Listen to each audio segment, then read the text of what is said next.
ఇది వినండి. నా భాషలోన తీయందనం, ఇప్పుడు ఇది వినండి. నా భాషలోన తీయందనం, నా బాటలోన పచ్చందనం.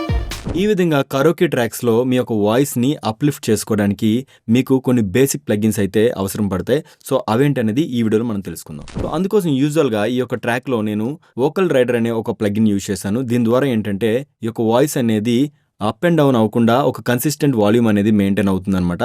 సో దానివల్ల ఏంటంటే ఎంటైర్ మీ యొక్క ట్రాక్లో ఈ యొక్క వాయిస్ అనేది కన్సిస్టెంట్గా ఆటోమేటిక్గా అది అప్ డౌన్ చేసుకుంటుంటుంది అనమాట. వాల్యూమ్ అనేది గెయిన్ని తక్కువ ఎక్కువ ఎక్కడైనా ఉంటే వాటిని సరిసమానంగా సెట్ చేస్తుంది ఈ యొక్క వోకల్ రైడర్ అనే ప్లగిన్. ఇది వేవ్స్లో ఉన్నటువంటి ఒక మంచి ప్లగిన్. అదేవిధంగా నేను ఒక ఈక్యూ ప్లగిన్ కూడా యూజ్ చేశాను. సో ఈ యొక్క ఈక్యూ వల్ల ఏంటంటే మన యొక్క వాయిస్లో ఉన్నటువంటి ఈ యొక్క ఫ్రీక్వెన్సీని మనం ఎడిట్ చేసుకోవచ్చు అనమాట.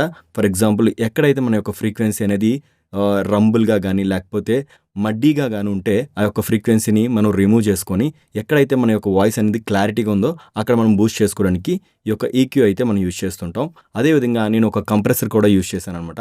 సో ఈ యొక్క ప్రోసిటివ్ కంప్రెసర్ నేను యూజ్ చేయడం అయితే జరిగింది. దీనికి సంబంధించినటువంటి ఫుల్ వీడియో యూట్యూబ్లో అయితే కంప్లీట్గా నేనైతే చేశాను. డెఫినెట్గా ఈ యొక్క ప్రోసిటివ్ని ఏ విధంగా ఉపయోగించుకోవాలని కూడా మీరు ఆ యొక్క వీడియోలో అయితే తెలుసుకోవచ్చు. అదేవిధంగా నేను ఒక ఫ్రెష్ ఎయిర్ అనే ఒక ప్లగిన్ యూజ్ చేశాను. దీని ద్వారా ఏంటంటే వాయిస్లో ఉన్నటువంటి ఈ యొక్క హై ఫ్రీక్వెన్సీని కాస్త నేను బూస్ట్ చేశాను అనమాట. దాని ద్వారా ఏంటంటే ఈ యొక్క క్లారిటీ అనేది మరింతగా మనకి యాడ్ అవుతుంది. తర్వాత నేను ProDS అనే ఒక ప్లగిన్ యూజ్ చేశాను. ఇదేంటంటే మన యొక్క వాయిస్లో ఉన్నటువంటి ఈ యొక్క ఇస్సింగ్ అనేది కంట్రోల్ చేస్తుంది అనమాట. దాని ద్వారా ఏంటంటే ఏదైనా మనకి హార్ష్గా ఉన్న ఫ్రీక్వెన్సీలు కూడా ఈ యొక్క ProDS ద్వారా కంట్రోల్ అయితే అవుతాయి. సో అదేవిధంగా కొన్ని అడిషనల్ ప్లగిన్స్ అయితే యూజ్ చేశాను. Reverb and delay. సో ఈ యొక్క రివర్బ్ అండ్ డిలే ప్లగిన్ వల్ల ఏంటంటే మన యొక్క వాయిస్కి మంచి స్పేస్ అండ్ డెప్త్ యాడ్ అయ్యి ఈ యొక్క వాయిస్ అనేది ఒక ట్రాక్లో మంచిగా వినపడడం అయితే జరుగుతుంది.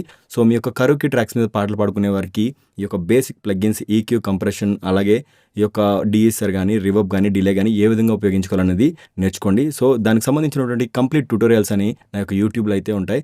సో ఎవరికైతే ఇంట్రెస్ట్ ఉందో ఆ యొక్క యూట్యూబ్ ఛానల్లో నా యొక్క వీడియోస్ అనేవి డెఫినెట్గా చెక్ చేయండి. ఈ వీడియో నచ్చినట్టయితే లైక్ చేయండి, మీ ఆడియో ఫ్రెండ్స్కి షేర్ చేయండి.